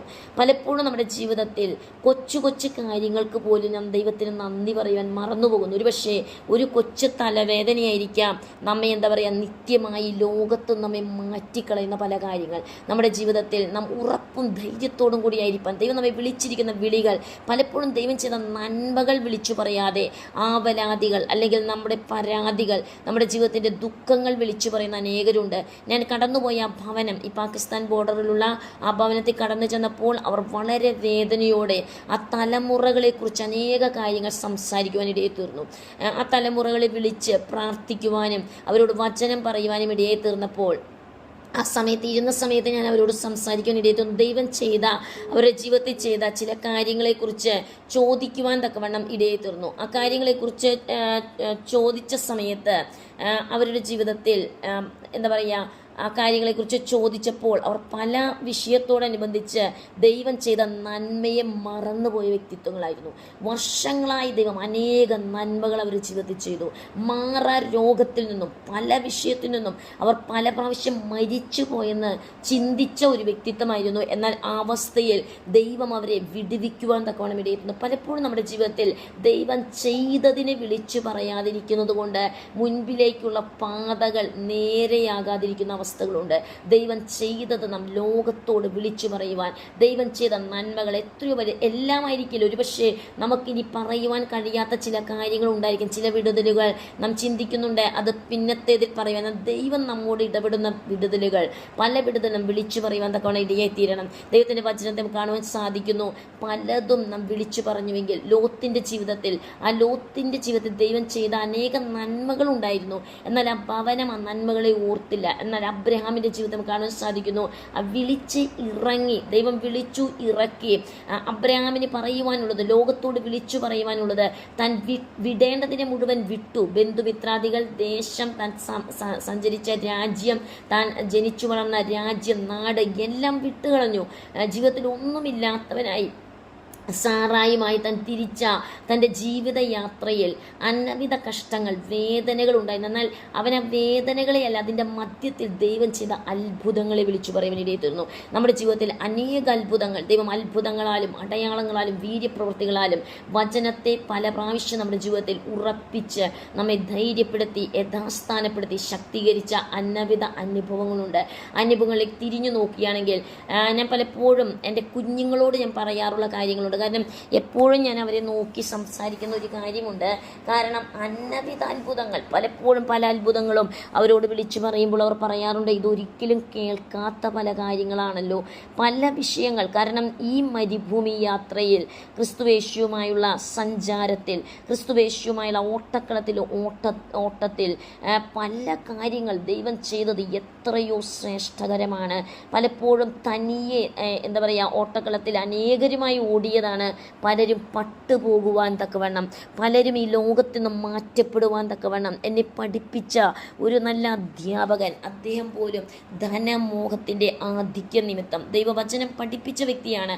എന്നാൽ ധനമോഹത്തിൻ്റെ ആധിക്യം നിമിത്തം താൻ ഈ ലോകത്തിൽ നിന്നും നശിക്കുവാൻ തക്കവണ്ണം ഇടയെത്തുന്നു. നശിക്കുക എന്ന് പറഞ്ഞാൽ സ്വയമായി തന്നെത്താൻ മരിക്കുവാൻ തക്കവണ്ണം, സ്വയമായി ലോകത്ത് നഷ്ടപ്പെട്ടു പോകുവാൻ തക്കവണ്ണം, എന്നത്തേക്കുമായി നിത്യത നഷ്ടപ്പെട്ട് ലോകത്തിൻ്റെതായ വിചാരങ്ങളാൽ, ലോകത്തിൻ്റെതായ ധനമോഹത്താൽ, ലോകത്തിൻ്റെതായ പല ചിന്തകളാൽ കുടുങ്ങി അവസാനത്തേതിൽ തൻ്റെ കുടുംബം നഷ്ടപ്പെട്ടു പോകുവാൻ തക്കവണ്ണം, തൻ്റെ കുടുംബത്തിൽ നിന്നും താൻ വേർപിരിയാൻ തക്കവണ്ണം ധനമോഹത്താൽ താൻ ഓടിക്കൊണ്ട് വളരെ കഴിവുകളുള്ള, വളരെ എല്ലാമുള്ള വ്യക്തിത്വമായിരുന്നു. അവസാനം ഒരു ഹോട്ടൽ മുറിയുടെ അകത്ത് തന്നെത്താൻ തൻ്റെ ജീവിതം അവസാനിപ്പിക്കുവാൻ തക്കവണ്ണം ഇടയെത്തുന്നു. ഇങ്ങനെയുള്ള അനേക അനുഭവങ്ങൾ, അനേകമായ കഥകൾ, ഇതുപോലുള്ള അനേക കാര്യങ്ങൾ ലോകത്തെ നോക്കിക്കൊണ്ട് ഓടുന്ന പലരുടെ ജീവിതത്തിലും അവസാനം നഷ്ടപ്പെട്ടു പോകുന്ന, ഇല്ലാതെ പോകുന്ന, സുവിശേഷത്തിൻ്റെ വ്യാപ്തിക്ക് വേണ്ടി ഇറങ്ങിത്തിരിച്ച പല വ്യക്തി ജീവിതങ്ങൾ, അവരുടെ ജീവിതത്തിൽ ലോകത്തിൻ്റെ സുഖത്തിലേക്ക് നോക്കിക്കൊണ്ട് ഓടിയതുകൊണ്ട് പലവിധമായ പ്രലോഭനത്തിൽ അകപ്പെട്ട് അവസാനത്തിൽ നശിച്ചു പോകുവാൻ തക്കവണ്ണം നിത്യ നരകത്തിലേക്ക് പല അനുഭവ കഥകളിലൂടെയാണ്, അനുഭവത്തിൻ്റെ സത്യത്തിലൂടെയാണ് ഞാൻ ഈ കാര്യങ്ങൾ വിളിച്ചു പറയുന്നത്. പലരും നശിച്ചു പോകുവാൻ, കുടുംബങ്ങൾ താറുമാറായി തീരുവാൻ തക്കവണ്ണം നാം ആരെ നോക്കിക്കൊണ്ടാണ് ഇറങ്ങിയത്? യേശുക്രിസ്തുവിനെ നോക്കി നാം ഇറങ്ങിയെങ്കിൽ ആ യേശുവിനെ നോക്കിക്കൊണ്ട് നാം ഓടുവാൻ തക്കവണ്ണം, നമ്മുടെ ഓട്ടം സ്ഥിരതയോടെ ഓടുവാൻ തക്കവണ്ണം, ഈ പുറകിലേക്ക് നോക്കിക്കൊണ്ടല്ല മുന്നിലേക്ക് തന്നെ ഓടുവാൻ തക്കവണ്ണം, നമ്മുടെ ശരീരം ക്ലേശപ്പെടുമ്പോഴും വളരെ വാർദ്ധക്യം ചെന്ന് 83 വയസ്സുണ്ട്, തനിക്ക് പാർക്കിൻസൺസ് രോഗം വന്ന് വളരെ ക്ലേശത്തോടെ ഒരു ഇവാഞ്ചലിസ്റ്റായി തൻ്റെ ഭർത്താവ് തൻ്റെ യൗവനകാലത്ത് മരിച്ചു പോകുവാൻ തക്കവണ്ണം ഇടയായിരുന്നു. വിഗ്രഹാരാധനയിൽ നിന്നും അത് മുഖാന്തരം തൻ്റെ കൊച്ചുമകനുമായി കർത്താവിനെ കണ്ടെത്തുവാൻ ആ സഹോദരി ജീവിതത്തിൽ ഇടയായിത്തീർന്നു. ഇന്ന് വളരെയധികം മാരകമായ രോഗത്താൽ താൻ ദൈവത്തിന് വേണ്ടി ഓടുന്ന വ്യക്തിയെന്ന് മറ്റൊരു രാജ്യത്ത്, ഇവിടെയുള്ള വ്യക്തിയാണ്, ഭാരതത്തിലുള്ളൊരു വ്യക്തിയാണ്, എന്നാൽ മറ്റൊരു രാജ്യത്ത് താൻ സ്ഥിരമായി താമസിക്കുവാനിട ഈ കഴിഞ്ഞ ദിവസങ്ങൾക്ക് മുമ്പ് താൻ വളരെയധികം ഭാരപ്പെട്ട് ശരീരക്ലേശ ായിരിക്കുന്ന സമയത്ത് പലപ്പോഴും എന്നെ വിളിച്ച് പ്രാർത്ഥിക്കുമ്പോൾ ഒരു കാര്യം ഞാൻ അവരോട് പറയുവാൻ ഇടയെത്തുന്നത്, ശരീരം ക്ഷയിച്ചുകൊണ്ടിരിക്കുകയാണ്, എന്നാൽ ആത്മാവ് ബലപ്പെട്ട് ധൈര്യപ്പെട്ട് ഉറച്ച് ക്രിസ്തു നമുക്ക് വേണ്ടി വെച്ചിരിക്കുന്ന മനോഹരമായ ദേശത്തെ നോക്കിക്കൊണ്ട് ആ ദേശത്തെക്കുറിച്ചുള്ള എക്സ്പ്ലനേഷൻ, അവർ തുടക്കത്തിൽ അവർക്കൊരു ഭയമകത്തുണ്ടായിരുന്നു, എത്രയും വേഗത്തിൽ കടന്നു പോകുമെന്നുള്ള, അല്ലെങ്കിൽ ഇനിയും പലതും ചെയ്ത് തീർക്കുവാനുണ്ട്, അത് തീർക്കാതെയാണോ ഓടുന്നത്, അല്ലെങ്കിൽ ഞാൻ ഈ ഒരു മുറിയുടെ അകത്ത്, ഒരു ഭവനത്തിൻ്റെ അകത്ത് ഒരു കെട്ടപ്പെട്ട അവസ്ഥ പോലെ കിടക്കുകയാണോ? അല്ല. ഞാൻ ആ വ്യക്തിയോട് പറയുവാൻ ഇടയെത്തുന്ന ഒരു കാര്യമുണ്ട്. ജീവിച്ചിരിക്കുന്നിടത്തോളം കാലം മറ്റൊരു വ്യക്തിക്ക് ഒരു പ്രചോദനമാണ്. ഒരുപക്ഷെ നമ്മൾ ഇറങ്ങി പുറത്തിറങ്ങുവാൻ സാധിക്കാതെ വാർദ്ധക്യ സഹജമായ ചില അവസ്ഥയിലൂടെ ഇരിക്കുന്ന വ്യക്തികൾ പോലും അവരുടെ ജീവിതത്തിൽ അവർ മറ്റുള്ളവർക്ക്, ഒരുപക്ഷെ മക്കൾക്കോ കൊച്ചുമക്കൾക്കോ സമൂഹത്തിലുള്ള മറ്റ് ചിലർക്കോ അവരെ നോക്കുന്നവർക്കോ അവർ കടന്നുപോകുന്ന വേദനയിലും പ്രത്യാശയുടെ പുഞ്ചിരി, അല്ലെങ്കിൽ അവർ കടന്നുപോകുന്ന അനുഭവത്തിലും അവരിലുള്ള വിശ്വാസം, അവരിലുള്ള ഉറപ്പ് അതൊരു സാക്ഷ്യമായി പകരപ്പെടുകയാണ്. ഞാൻ അവരോട് പറയാൻ ഇടയെത്തീർന്നു, ഒരേ ഒരു മകനാണ്, മകൻ കുടുംബം. ഞാൻ അവരോട് പറയാൻ ഇടയെത്തുന്നു, അവർ കടന്നു വരുന്ന സമയങ്ങളിൽ അവർക്ക് ലഭിക്കുന്ന പ്രത്യാശയും വിശ്വാസവും ആത്മധൈര്യവും ഇങ്ങനെ വേദനാജനകമായ ഒരു അവസ്ഥയിലിരിക്കുന്ന മാതാവിലൂടെ ലഭിക്കുന്നതായ അപ്രത്യാശയാണ്. അതുകൊണ്ട് നമ്മുടെ ജീവിതത്തിൽ ഒരിക്കലും നാം ചിന്തിക്കരുത് ശരീരം ക്ഷയിച്ചു പോകുന്ന അവസ്ഥയിലും, ശരീരം വളരെയധികം എന്താ പറയുക ക്ഷയിച്ചു പോകുന്ന അവസ്ഥയിൽ, അല്ലെങ്കിൽ ദുർബലമാകുന്ന, ബലം നഷ്ടപ്പെടുന്ന അവസ്ഥയിലും നമ്മുടെ അകത്തെ മനുഷ്യൻ അധികം തേജസ്സിലേക്ക് വളരുന്നതോടൊപ്പം തന്നെ തേജസ്കരിക്കപ്പെടുന്ന അവസ്ഥയിൽ നാം മറ്റുള്ളവർക്കൊരു പ്രകാശമായി, വെളിച്ചമായി തീരുകയാണ്. നമ്മുടെ ഈ ലോകത്തിൽ ഒരുപക്ഷെ ഇറങ്ങിയോടുവാൻ തക്കവണ്ണം പലയിടത്തും ഇറങ്ങി സഞ്ചരിക്കുവാൻ സാധ്യമല്ലാത്ത അവസ്ഥയിലും നാം അനേകർക്കൊരു മാതൃകയെ തീരുവാൻ തക്കവണ്ണം നമ്മുടെ വിശ്വാസത്തിൽ ഉറച്ച് പ്രത്യാശയിൽ വർദ്ധിച്ച് നാം ഓടുന്ന ഓട്ടക്കളത്തിൽ ഉറപ്പ് വരുത്തണം. ശരീരം ക്ഷയിച്ചു പോകുന്നു, എന്നാൽ നാം ഓടുന്നവർ തന്നെയാണ്. നാം ലക്ഷ്യം നോക്കിക്കൊണ്ട് ഓടുകയാണ്, ആത്മമണവാളിനെ നോക്കിക്കൊണ്ട് ഓടുകയാണ്. നമ്മുടെ മുൻപിൽ വെച്ചിരിക്കുന്ന ഓട്ടം നാം സ്ഥിരതയോടെ ഓടുന്നു. നമുക്കറിയാമല്ലോ. അതുകൊണ്ട് ദൈവത്തിൻ്റെ വചനത്തിൽ നമുക്ക് കാണുവാൻ സാധിക്കുന്നുണ്ട്, നമ്മെ മുറുകെ പറ്റുന്നതായ സകല ഭാരങ്ങളും, അല്ലെങ്കിൽ നമ്മെ മുറുകെ പറ്റുന്നതായ സകല പാപങ്ങളും വിട്ടുകൊണ്ടാണ് നാം ഓടുന്നത്. നമ്മ ഓട്ടക്കളത്തിൽ നമുക്ക് വളരെയധികം കാര്യങ്ങൾ ചെയ്തു തീർക്കുവാനുണ്ട്. അതുകൊണ്ട് ദൈവത്തിൻ്റെ വചനത്തിൽ നമുക്ക് കാണുവാൻ സാധിക്കുന്നു, നമ്മുടെ ഓട്ടം സ്ഥിരതയോടെ നാം ഓടുമ്പോൾ ആകെയാൽ നാം സാക്ഷികളുടെ ഇത്ര വലിയൊരു സമൂഹം നമുക്ക് ചുറ്റും നിൽക്കുന്നതുകൊണ്ട് സകല ഭാരവും മുറുകെ പറ്റുന്ന പാപവും വിട്ട് നമുക്ക് മുൻപിൽ വെച്ചിരിക്കുന്ന ഓട്ടം സ്ഥിരതയോടെ ഓടുവാനാണ് ദൈവം പറഞ്ഞിരിക്കുന്നത്. വിശ്വാസത്തിൻ്റെ നായകനും പൂർത്തി വരുത്തുന്നവനുമായ യേശുവിനെ നോക്കിക്കൊണ്ട് ഓടുവാൻ നോക്കൂ. തൻ്റെ മുൻപിൽ വെച്ചിരുന്ന സന്തോഷമോർത്ത് അവൻ അപമാനം അലക്ഷ്യമാക്കി ക്രൂശിനെ സഹിക്കുകയും ദൈവസിംഹാസനത്തിൻ്റെ വലത്ത് ഭാഗത്തെ ഇരിക്കുകയും ചെയ്തു. അങ്ങനെയെങ്കിൽ നമ്മുടെ ഉള്ളിൽ ദൈവം പറയുകയാണ്, നിങ്ങളുടെ ഉള്ളിൽ ക്ഷീണിച്ച് മടുക്കാതിരിപ്പാൻ പാപികളാൽ തനിക്ക് നേരിട്ട ഇങ്ങനെയുള്ള വിരോധം സഹിച്ചവനെ ധ്യാനിച്ചുകൊണ്ട് നാം ഓടുവാൻ തക്കവണ്ണം പാപത്തോട് പോരാടുന്നതിൽ പ്രാണത്യാഗത്തോളം എന്താ പറയുക, നാം എതിർത്ത് നിന്നിട്ടില്ല എന്ന് എബ്രായ ലേഖനത്തിൽ പറയുമ്പോൾ നമ്മൾ എതിർത്ത് നിൽക്കുവാൻ നമ്മൾ എന്താ പറയുക, നമ്മുടെ പ്രാണൻ നഷ്ടപ്പെട്ടു പോയാലും നാം എന്താ പറയുക ഉറപ്പോടെ എന്താ പറയുക പ്രാണൻ നഷ്ടപ്പെടുന്ന സമയത്ത് പോലും നാം എന്താ പറയുക വിശ്വാസത്തിന് വേണ്ടി, അല്ലെങ്കിൽ പ്രത്യാശയിൽ വിശുദ്ധിക്ക് വേണ്ടി നിഷ്കളങ്കമായി ഓടുവാൻ തക്കവണ്ണം ദൈവത്തിൻ്റെ വചനത്തെ മുറുകെ പിടിച്ച് ഓടുവാൻ തക്കവണ്ണം ദൈവം നമ്മെ സഹായിക്കട്ടെ.